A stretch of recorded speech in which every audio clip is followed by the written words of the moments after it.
So today I'm going to discuss the basics of C programming. The evolution of C programming. The programming language is one of it is defined as a set of commands or instructions which is given to a computer. And this machine will perform a particular task on the instruction whatever we give. So for example, some few instructions like how we have to make the machine to operate. This could be done by giving a set of instructions. So that is called as programs. So there are different types of, so previously the machines used to operate with respect to, so the machines used to operate with respect to the, so if this is a machine, so we have to give some instruction to the machine. So these instructions are given in the form of programs. So, so the machines can only accept binary codes. So normally, while we are giving the instruction, it is difficult for a person to give all the binary codes in this format. So these are machine readable codes. So previously, before knowing this, the the scenario is like the first form programs are like assembly language programs, or we call this as ALP. ALP stands for assembly language programs. So these assembly language programs are written using mnemonics. So what is a mnemonics is, it is a short form of English alphabets. So this is as we go into the microprocessor era, we have been giving the programs in the form of mnemonics. So for example, if there are two registers A and B, if the value of A is 10, and if you want to move the value of A to the B register, that is a value of 10, we can use an instruction called as move A comma B. So these are some short forms of English alphabets. After that, we have come into the existence of programming languages. So programming languages are called as high level languages. So what is a good programming language? So we need to know what is a good programming language. So what is a good programming language? A good programming language needs portability, maintainability, efficient, reliable, machine independence. It should be cost effective and also should be flexible.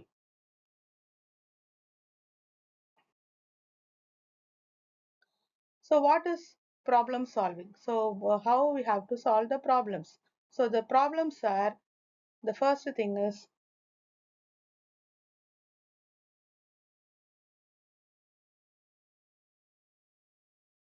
so what is a problem solving is, it is an act of defining the problem and determining what is the cause of that problem, and we have to identify it.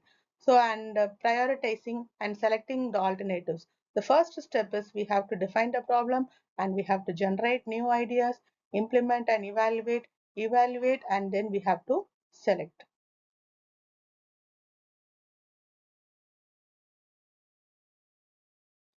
So first is we have to understand the problem, define the problem, and what are the boundaries. We have to plan a solution, and we have to check for the solution.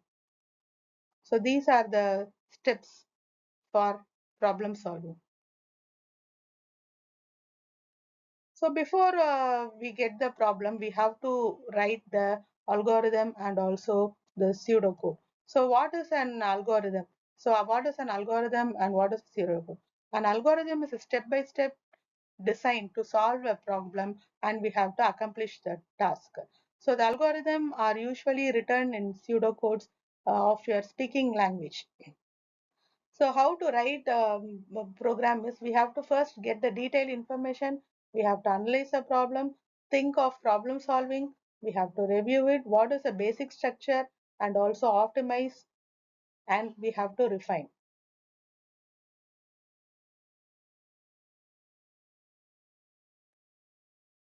So how we have to write a good algorithm? So good algorithm depends on, first you need to know what are the inputs and outputs of the statement. So we have to know the inputs and what is the output and what are the basic important steps which has to be mentioned. So the instructions must be perfectly in an ordered manner, and it should be short and descriptive. So the algorithm should have finite number of steps.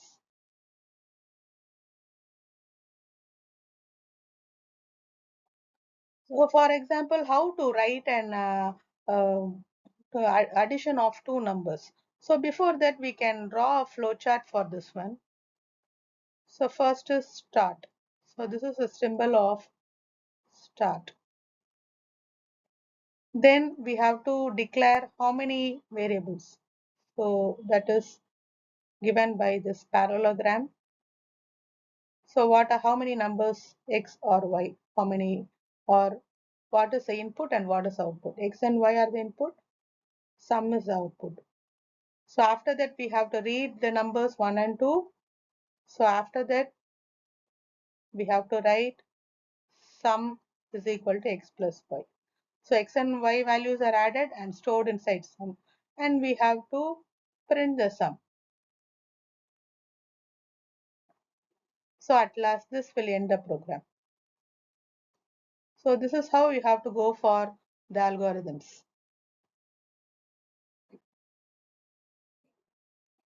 So writing, so for example, if you are going to compare three numbers, so in this case, three numbers is required. So for which x, y, and z. So three numbers are given.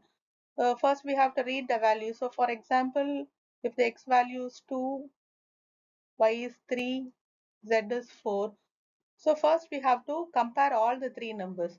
So first is x is greater than y and x is greater than z.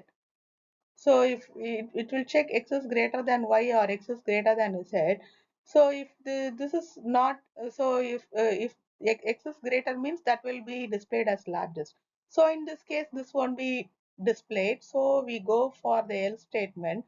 So we compare the next number.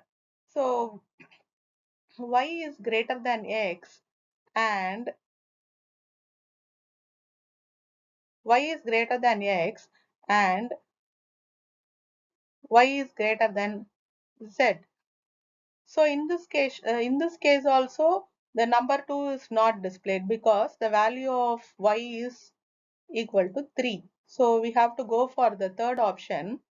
When we go for the third option, display number 3. So z is largest. So we have to write and we have to understand ourselves what is the problem. We have to write a solution for this. So this is called as algorithm.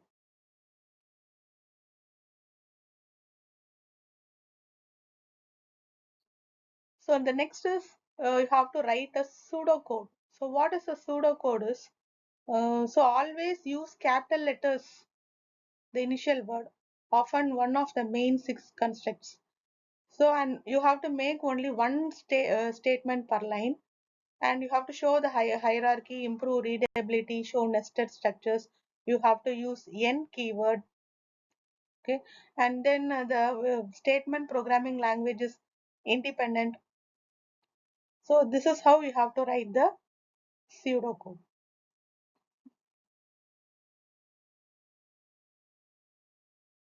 So the main constructs of pseudocode is, the first one is the sequence.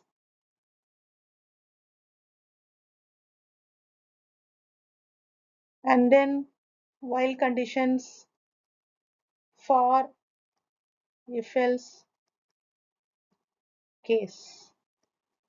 So these are the basic things for the pseudocode. So after that, if you are going to write a program, we need to write some comments. So for example, if it is an addition or subtraction program. So we have to give some comments while you are writing the program. The user should understand what program you have written. So anyone from remote place, if they are going to read your program, they should understand what you have written. So for which we can give some comments. So single line comments and multi-line comments can be used. So single line comment means you can use double slash and you can write addition, add two numbers. So multi-line comments. So multi-line comments means we can write like this. So this program shows multi-line comments.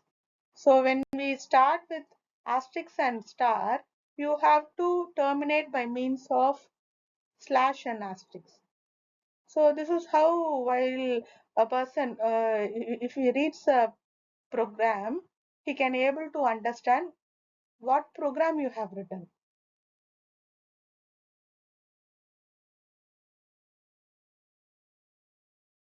So this simple example illustrates how the program is. So this program takes a age as a input. Okay, it takes a age as a input from the user and it stores the age and prints it. So this program. So if anyone reads the program, they should understand this. So this is a program and this is a multi-line comment given for this program. So this is a basic structure of the C program for multi-line comments. So if it is a single line comment means you can see this in the program, that is using hash declare integer variables.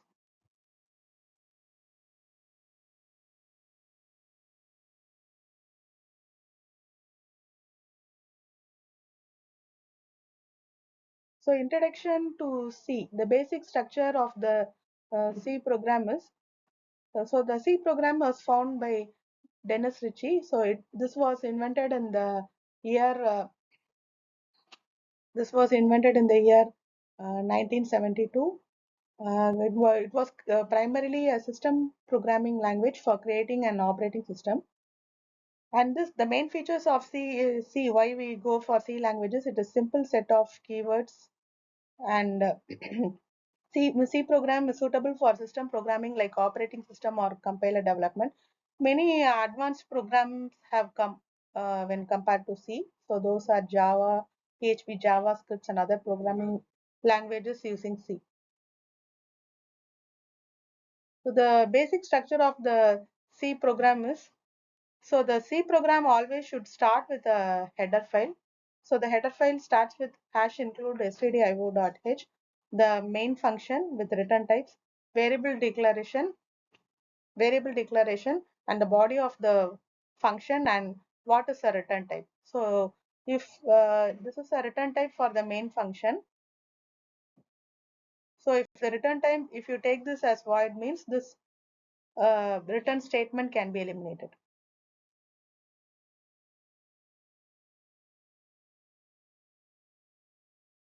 So the basic structure of the C is, so first we have to start with the documentation, then followed by the preprocessor section, definition, and then if there is any declaration, global declaration, followed by main function.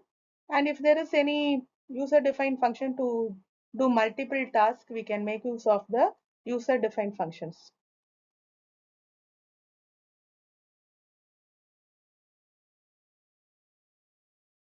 So the basic structure of C program is the what we have given in the previous slide, like document section, preprocessor, definition, global declaration, main function, and user-defined function.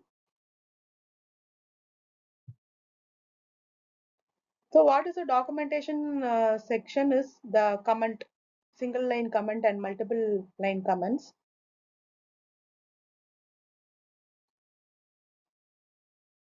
So the preprocessor section is we have to make use of the header files. So this defines a core input and output functions. So stdio.h stands for standard input output file. Hash include a string.h stands for the string handling function, and hash include math.h is for common mathematical functions. So if you are using any mathematical functions, we can make use of math.h as a header file. So this section is called as a, so this complete section is called as a preprocessor section.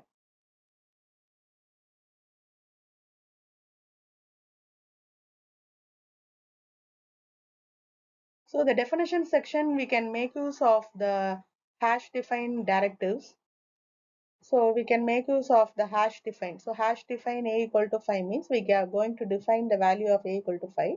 There are two types of declaration, global declaration and also local declaration. So global declaration is always declared outside the function. So anywhere, so many functions if we are using, so you can make use of those declarations inside the sub functions. So local declarations are declared inside the main function. So if the global declaration always declared outside the main function.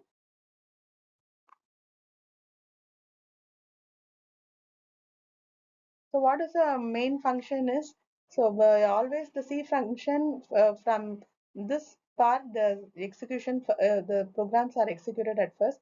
We can make use of int or main for main function. The void main is specifies that there is no return type. So these two ways you can declare the main function. So main function is further characterized into local declaration statements and expressions. So local declarations that is declared inside a given function or a block transfer to a local declaration. So you can see one code snippet for this. For this, the main function int I equal to 2. So this variable I is declared inside the main function. So this variable is called as local variable. And this is the comment which is given here. And I plus plus means the value of I will be incremented.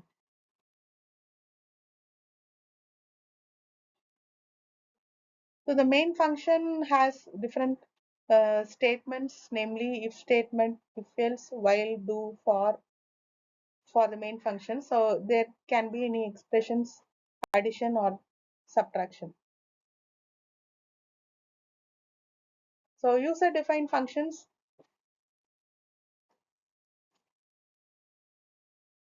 So for user defined functions, uh, for example, we can define some user-defined function. So this is color is one user-defined function, sum, division, etc. So the return statement is generally the last section of the code. The return function returns a value and return type other than void.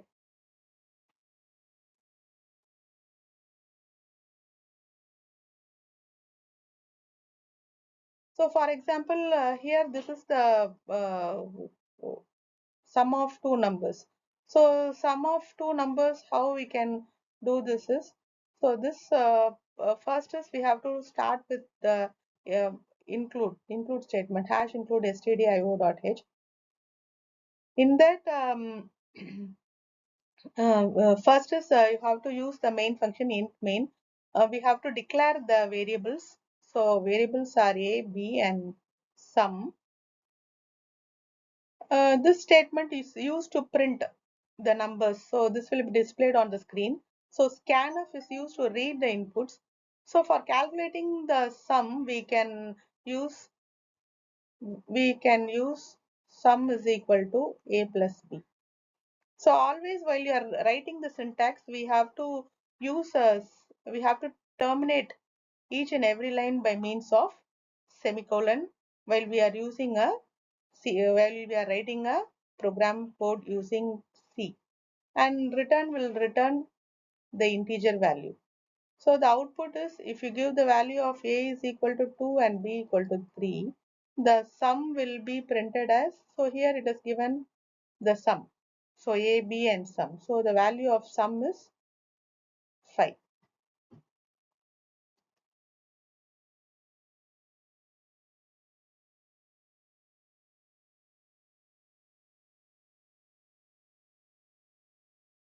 So as I have said, that first step is the source code, the sample file. So this sample file, first we have to go for compilation. So compilation will check for the syntax used in the program is correct. So it will check for only the syntax. If the syntax is correct, it will create an object file. Okay. So if the syntax is wrong, if this, for example, if the syntax is wrong, the list of errors will be given back to the program. So after that, it is linked through the linker file. It will be converted this into this source code program, that is your C program is now converted into executable file. So executable file will be in the form of bits that is readable by the machine. And this executable file only will be given to the processor. Why the processor is only made up of digital logics, and it can able to read only the machine codes. And after the CPU will perform all the operations based on the commands given to the computer through the program, and we can see the output in the screen.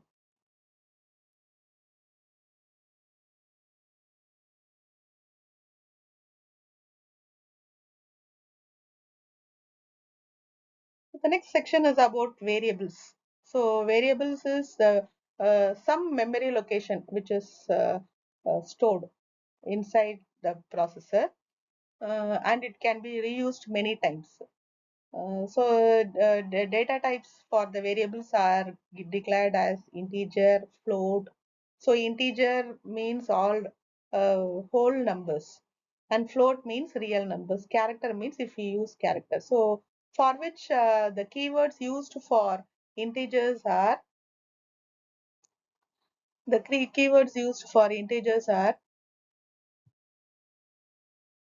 the keywords used for integers are int, float, float, and char for character. So if a integer means here the declaration values a equal to 10, b equal to 20, float means some real values, f is equal to 20.8, and character means all the characters a, b, c, d, all alphabets can be used.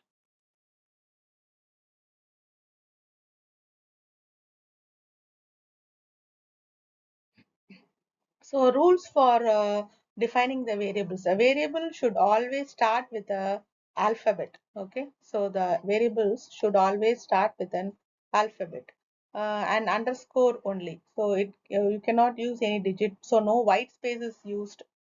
So for example, valid variables, if you see int a, int underscore ab. Okay, so int a30. So invalid means int 2. You cannot declare the variable directly as int. Okay, so int a space b, space is not allowed. So instead we can use a comma in between. So int long, this is also not possible.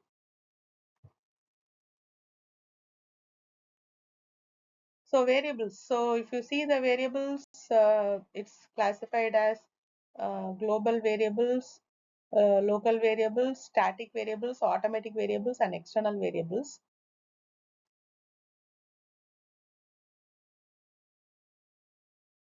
So local variables that are declared inside the function blocks, and it must be declared at the start of the code itself. So you can see this is a local variable. So this is a function called add. Inside we have declared a variable x.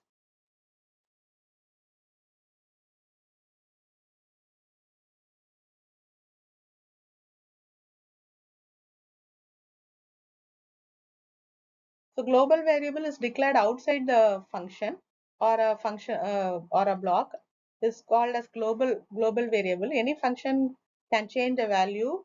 Um, any function can change the value of the global variable. It is available at all function. So this is a function where the value of x is equal to 10. Global variable is declared outside the function under the name value. So the value can be used in any of the function, uh, whose value equal to 20.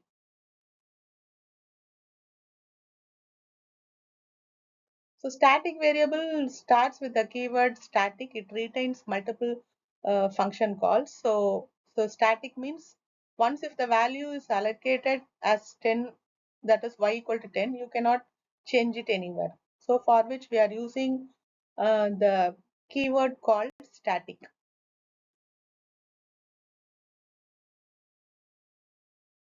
So automatic variable uses an auto keyword. So this automatic variable will be declared during runtime. So we can use a keyword called auto. So identifiers are symbols or names used to supply the variable type function and labels in the program. So identifier must differ in the spelling. You can't use keywords either C or Microsoft as identifiers. So you can see int money, double account balance. So these are some identifiers. So rules for naming identifiers is you can have letters both upper and lower case, digits and underscore. The first letter of the identifier should be either a letter or it should start with an underscore. You can use any keywords like int, while, etc. as identifiers. There is no rule for identifiers.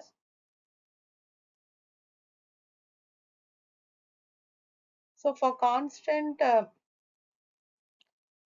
constant means you can use a keyword called const as a keyword, or you can use hash defined preprocessor for declaring constant. So in this you can use float. For example, if the program is on area of the circle, if the program is on area of the circle, so what is the area of the circle is? So area of the circle equal to pi r square. The computer doesn't know what is the value of pi. So we have to declare the value of pi. So pi equal to 3.14. So pi equal to 3.14. So for which we can declare it. So this is a program that illustrate how you can use constant values. So the value of pi is 3.14. That is the output for this program. So constant. So constant, we have to use a keyword constant, data type, and also the constant name. So constant here, the value we declare as float, that is a data type, and constant name is pi, where we declare this as 3.14.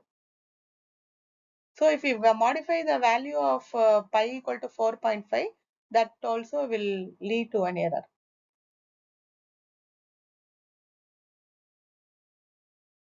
So hash defined preprocessor also we can use for this.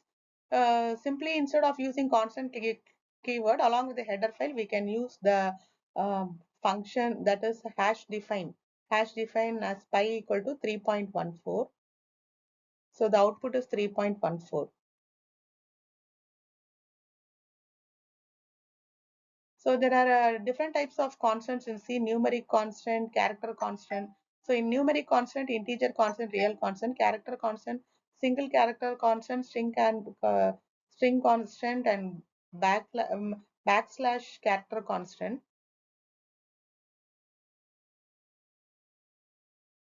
So integer constants are decimal integer, octal integer, or hexadecimal. Real constants are real values. So the example which we have done in the previous section, that is a value of pi. So single character constant means for single character we can assign the constant. So for here it is x and x value or y if I single character. String constant means so hello. All this we can declare using string constant. So string is a group of characters. So backslash character constants are, so for example, if you use backslash t, that is a tab option, and backslash n is used to give new line. So keywords. So what are the keywords? It is reserved. So there are only 32 reserved keywords in C language. So these are some keywords: auto, break, case, care, constant, continue, default, do, double, else, enum, extern, float, for, go to, if, size of, sign, short, return, register, long, instruct, switch, type definition, union, unsigned, void, violating. So these are some keywords.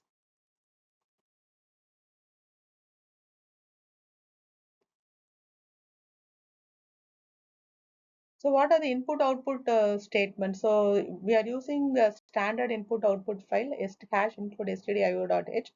For input, we are using getting the input. We are using scanf statement, and printing the output on the screen. We are using printf statements. So printf statement and scanf statements are used. Printf is used to print the values on the screen, and scanf is used to um, read the values. So how we are the syntax for scanf is scanf percentage %d or percentage %f comma ampersand variable. So this is a string syntax for scanf. Based on the format specifier float, it is percentage %f, integer percentage %d, double percentage %1f, character percentage %c. So based on that we can do the declarations. And for the furthermore we can use different for characters. We can use getChar, putChar statement to display on the screen. GetChar is used to read the characters, and get statement and put statements are there. So get the function reads a line from the standard input and into the buffer pointed by the string pointer.